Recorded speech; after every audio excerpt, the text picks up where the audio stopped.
if you're trying to buy a single family house, well, there's a lot of options for financing there, but if it doesn't meet some of the basics, if there's chipping or peeling paint on the exterior, if it's missing appliances, if the utilities aren't turned on, well, it ain't going FHA, it's probably not going VA, it's probably not going USDA, you're probably gonna have to go with a conventional loan, a hard money loan, or a commercial loan of some sort.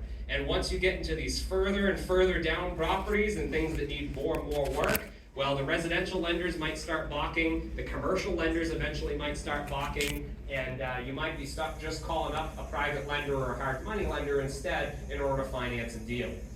And then the last question is, am I financeable?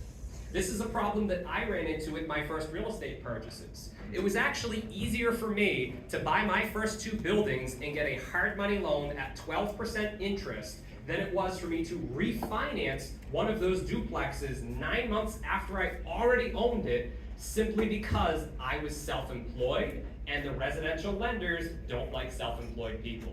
They're so much harder to finance. So if you're self-employed and you don't have a W-2 income or a spouse with a W-2 job, it can make it that much harder to get traditional financing from a residential lender. Make sure that you understand what your financing profile is first. I've had lenders turn me down for loans before, not because of bad credit, not because of bad collateral, not because I look bad on paper, but because they just had too much money already lent to me. I've had lenders turn us down for that reason. So, are you financeable is a big question to be asking before you try and buy a property, and certainly before you tie something up without a contingency for financing. So, the big financing pieces to talk about here are the loan to value, the rate, the term, the amortization, and fees, penalties, etc.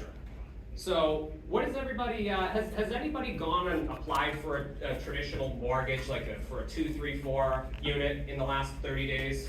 Anybody that I can pick on and ask like what you're getting for rates and terms? Yes. Do you mind if I ask you what kind of terms you're seeing these days? Sure. So this was with